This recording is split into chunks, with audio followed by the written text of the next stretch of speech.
더 기쁜 설교, 오늘은 요한계시록 10장 7절로부터 11장 19절까지 말씀으로 왕노릇하기라는 제목으로 말씀을 나누겠습니다.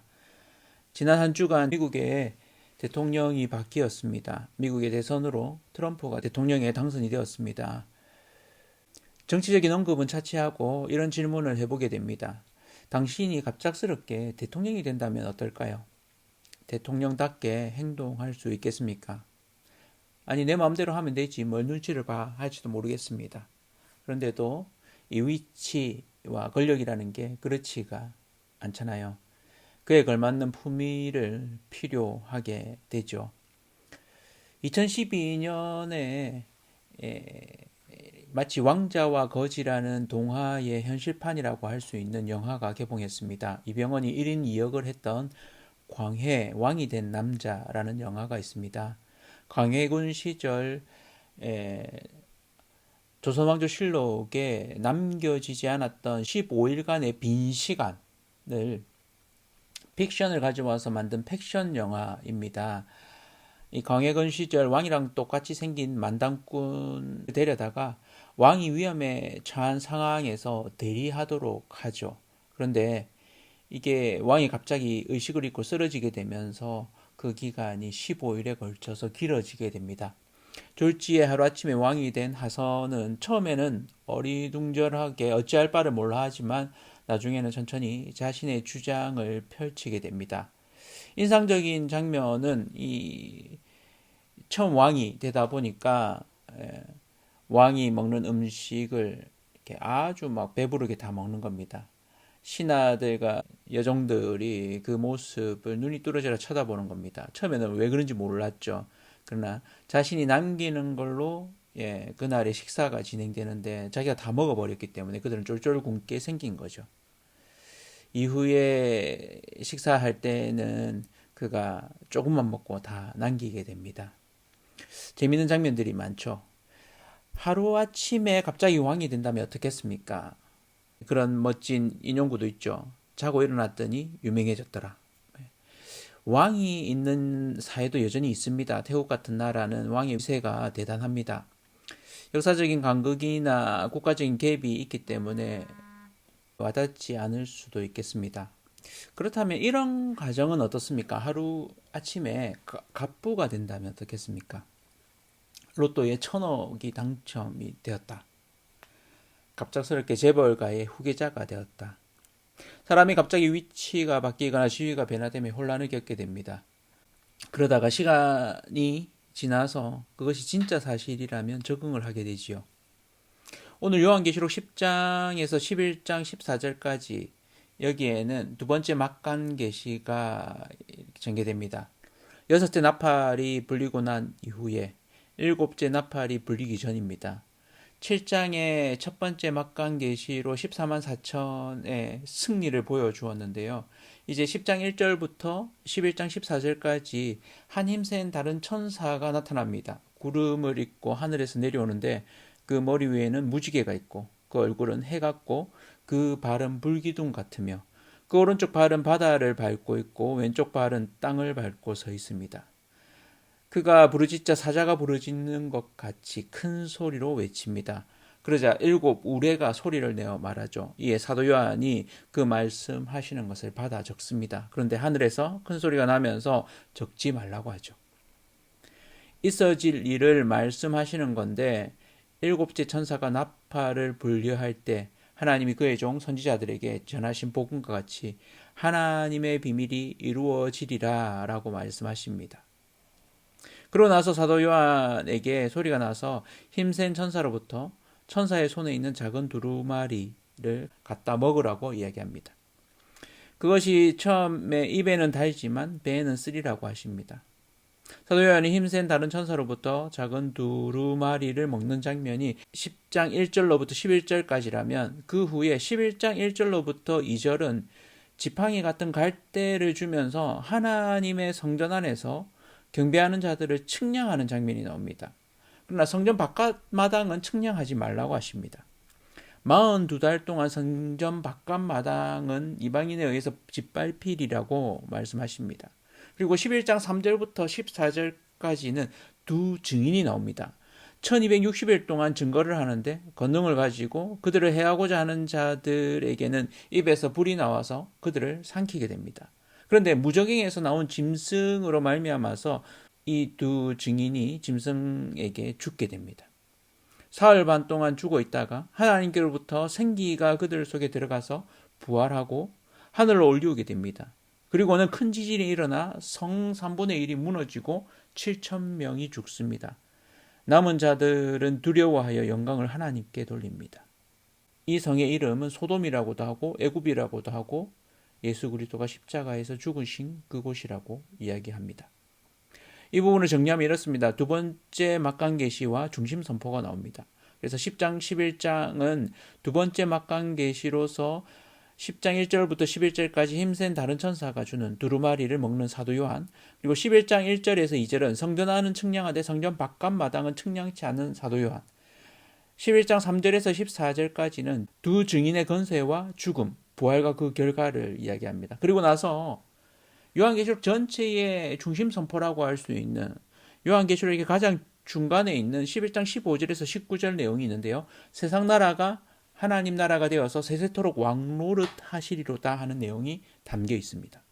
드디어 7 나팔 재앙이 마무리되려고 합니다. 인재앙이 끝날 때 6재인가 7재인 사이에 첫 번째 막강계시가 나타났죠. 그래서 하나님의 인을 받은 하나님의 백성, 그러니까 인재앙 때 인을 받은 하나님의 백성이 등장합니다. 14만 4천이라는 하나님께 인을 받은 이들. 이를 통해서 하나님의 승리를 나타냅니다.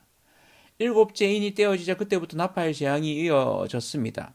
이제 6째 나팔이 불려지고 7째 나팔이 불려지기 전에 막강계시가 있습니다. 그때의 두 번째 막강계시는 사도 요한과 두 증인을 통해서 교회의 역할이 무엇인가 하는 것을 드러내고 있습니다. 첫 번째 인재앙에서는 믿는 이들의 심판, 단련이라면 두 번째 나팔 재앙을 통해서 드러나는 것은 안 믿는 이들에 대한 심판의 의미가 있었습니다. 그리고 7번째 나팔이 불리기 전에 믿는 이들인 교회의 역할, 사명을 보여줍니다. 고난의 와중에 교회는 어떤 역할을 감당하는 것일까요? 실은 요한계시록 전체에서 아주 중요한 중심 선포가 11장 15절에 나옵니다. 7째 천사가 나팔을 불매 하늘에 큰 음성들이 나서 이르되 세상 나라가 우리 주와 주의 그리스도의 나라가 되어서 그가 세세토록 왕노릇 하시리로다. 그러자 24장로가 엎드려서 얼굴을 땅에 대고 하나님께 경배하며 모든 영광을 하나님께 돌립니다. 하나님이 진정한 왕으로서 왕노릇 하시고 주의 이름을 경외하는 자들에게는 상을, 땅을 망하게 하는 자들에게는 멸망을 선포하십니다. 이에 하늘의 성전이 열리면서 성전 안에 하나님의 언약궤가 보이면서 이 11장 15절부터 19절의 중심 계시가 끝이 납니다. 그리고 나서는 이어지는 부분이 막강계시 세 번째입니다. 다음 주에 우리가 볼 12장 13장의 내용이죠. 그리고 나서 7 대접재앙으로 15장 16장의 내용이 있습니다. 17장 18장에 이르면 마지막 전쟁이 나타납니다. 19장에는 승리의 장면들이 펼쳐집니다. 어린 양의 혼인잔치와 20장의 천년왕국, 21장과 22장의 새 하늘과 새 땅과 새 예루살렘이 보여집니다. 그러면서 마무리됩니다. 이런 와중에 있는 교회는 사도 요한으로 대표되는 역할과 두 증인으로 대표되는 역할을 감당하게 됩니다. 7 나팔의 경고 가운데 교회가 하나님의 은혜와 긍휼을 표현하는 역할을 감당하는 것이죠. 그 역할이 무엇이냐? 저는 그 역할이 왕노릇하기라고 생각합니다. 중심 계시에서 있었던 것처럼 결국 이 땅에 믿는 이들이 왕노릇하는 것. 하나님께서 그 일들을 결국에는 완성하실 것이다 라는 이야기입니다. 그런데 그 역할을 고난의 시기 가운데서도 우리가 지금 할 수 있다는 것입니다. 요한계시록은 결국은 우리의 정체성을 분명히 해주는 책입니다. 우리의 출생의 비밀을 알려주는 비밀문서와 같은 것입니다. 그것은 우리가 하나님의 아들, 딸로서 하나님과 함께 왕노릇할 자라는 것이죠. 그에 걸맞게 준비되어야 한다는 것입니다. 그러면 왕노릇할 자로서 우리는 어떻게 준비가 될 수 있을까요? 조선시대 왕자들은 여러 가지 교육을 받았습니다. 왕이 될 준비 과정, 공부뿐만 아니라 무예와 예의 등을 배워서 준비했습니다. 마찬가지로 그리스도인이 되었다고 할 때 우리는 신분의 변화를 겪습니다. 겉으로 볼 때는 별 표가 나지 않을 수 있습니다. 그러나 이러한 신분의 변화를 급격하게 경험한 이들도 있었습니다. 사도 바울 같은 이죠. 고린도후서 5장 17절에는 그가 이렇게 고백합니다. 그런즉 누구든지 그리스도 안에 있으면 새로운 피조물이라 이전 것은 지나갔으니 보라 새 것이 되었도다. 완전한 새 창조가 일어났다고 이야기하고 있습니다. 새로운 창조, 하나님의 자녀로 영적인 존재로 재창조가 되었다는 것입니다. 첫 번째 아담이 하나님께 돌릴 영광을 가로채고 스스로 그 영광을 취하려고 하다가 오히려 사탄에게 빼앗겨 버렸습니다. 두 번째 아담인 예수 그리스도는 하나님께 돌릴 영광을 가로채지 않고 사탄이 펼쳐놓은 시험을 다 말씀으로 이깁니다. 그리고 육체의 죽음으로 모든 인류를 구원해내죠. 새로운 창조의 길을 열었습니다. 우리 역시 그분의 길을 걷는 자들입니다. 이를 통해서 우리는 왕이 될 준비를 하는 자들이죠. 왕노릇 할 자에게 필요한 것은 무엇일까요? 오늘 말씀을 통해서 두 가지를 보고자 합니다. 오늘 나타나는 본문 10장 11장의 내용은 세 가지 환상인데요. 첫 번째는 사도 요한이 힘센 다른 천사로부터 받아 먹은 두루마리 장면이고요. 두 번째는 성전 안에 하나님을 경배하는 자를 측량하되 성전 바깥 마당은 측량하지 않는 장면입니다. 세 번째는 두 증인, 두 감람나무 혹은 두 촛대라고 일컬어지는 존재, 그러니까 참 교회된 이들이 증인의 역할을 감당하는 장면을 보여줍니다. 이를 통해서 입에서 불이 나가지만 무정에서 나온 짐승들에게 죽임을 당합니다. 3일 반이 지나고 하나님께로부터 생기가 들어가서 그들이 부활하게 되고 하늘로 올리워져서 땅의 심판을 구경하게 됩니다. 성의 10분의 1이 무너지고 7천이 되는 숫자가 지진해 죽습니다. 그러나 남은 자들은 영광을 하나님께 돌리게 되죠. 세 번의 반복입니다. 처음에는 좋지만 나중에는 고난을 겪는, 입에는 달지만 배에는 쓰고, 성전 안은 측량하되, 그러니까 보호하심이 있지만 성전 바깥은 고난으로 죽게 되는, 고난을 겪게 되는. 두 증인이 그 역할을 감당하여서 입에서 불이 나가지만 무저갱으로부터 나온 짐승에게 죽임을 당하는, 반복되는 좋은 현상과 또 한편으로는 고난과 어려움을 이야기합니다. 이것을 통해서 왕노릇 할 자가 준비해야 될 것 두 가지를 볼 수 있겠습니다. 첫 번째는 말씀을 먹는 것입니다. 말씀을 먹는다는 것은 다른 말로 하나님께서 하신 말씀을 내 것으로 삼는다는 것이죠. 하나님의 보호막이 우리 삶 가운데 있다는 것입니다. 하나님의 보호하심이죠. 사도 요한이 작은 두루마리를 먹었을 때 입에는 달았습니다. 첫 신앙생활은 이렇게 답니다. 하나님의 은혜죠. 말씀의 은혜입니다. 믿음 생활의 기쁨입니다. 말씀은 우리를 보호해 줍니다. 우리를 어떻게 해야 할지, 어떻게 살아가야 될지를 알게 해줍니다. 왕노릇 할 자는 말씀을 먹어야 합니다. 그래야 준비가 됩니다. 하나님의 보호하심을 잊게 됩니다. 그 중심을 지킨다는 것이죠. 성전 안에 하나님을 예배하는 자들은 측량하다. 측량하다는 말이 다른 말로는 보호하다는 말이 있습니다. 보호해 준다는 거죠. 그 중심을 지켜준다는 겁니다. 그러나 겉은, 성전 바깥은 믿는 이들조차도 일상을 지낼 때에는 고난을 겪게 됩니다. 세상 가운데서. 두 증인은 어떻습니까? 두 감람나무, 올리브나무죠. 올리브나무는 기름을 맺는 나무입니다. 교회는 성령의 기름 부음을 받은 자들이죠. 성령이 함께 하심으로 지키심이 있습니다. 그 입에서 불이 나갑니다. 그러나 말씀을 먹어야 합니다. 말씀이 우리를 지키죠. 말씀이 아니고서는 우리가 이 땅에서 왕노릇 할 자로 준비될 수 없습니다. 매일매일 말씀을 먹으십시오. 그 말씀으로 은혜를 누리십시오. 내 발의 등이 되고 내 길의 빛이 되어집니다. 우리가 어떻게 행할지를 알게 됩니다. 구원받은 자의 능력이 말씀에서 나옵니다. 우리의 중심을 늘 새롭게 하는 것이 말씀입니다. 이렇게 3년 반, 42개월, 1260일 다 똑같은 날들입니다. 같은 기간입니다. 반복되어서 말하고 있죠. 그 기간 7년이 안 되는 7년의 반입니다. 교회가 그 역할들을 감당해야 됩니다. 길다고 한다면 길지만 결코 길지 않은 기간입니다. 그 기간 동안 말씀을 먹고 말씀의 은혜로 살아야 합니다. 그 힘을 누려야 합니다. 그 말씀이 우리를 지켜줄 것입니다. 그 말씀이 바로 예수 그리스도입니다. 말씀을 먹을 때 성령의 보호하심을 경험하게 됩니다. 왜? 말씀에는 영이 성령의 감동하심이 있기 때문입니다. 하나님과 함께 왕노를 할 자로 준비되는 것, 그것은 다름이 아니라 우리가 늘 말씀의 은혜 가운데 젖어 있어야 합니다. 말씀을 먹어야 됩니다. 그 말씀을 붙들고 매일매일 말씀을 먹는 자로 사시기를 축원합니다. 두 번째는 왕노를 할 자가 준비해야 될 것, 십자가의 삶을 사는 것입니다. 두루마리를 먹었을 때 처음에는 입에서 달았습니다. 그러나 배에 들어가자 쓰다고 했습니다.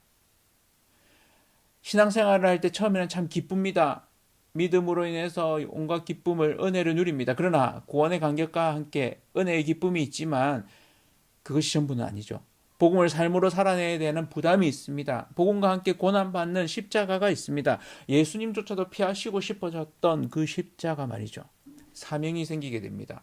십자가는 육체의 죽음입니다. 욕심의 죽음입니다. 내 삶의 주인이 내가 아니라 하나님이심을 온전히 드러내는 것이죠. 성전 안에 있는 이들은 측량, 보호하고 지켰지만 성전 바깥마당에서 겪는 믿음을 가진 자들의 삶의 순간들, 42달 동안 견뎌야 하는 시간들이 있다는 것입니다.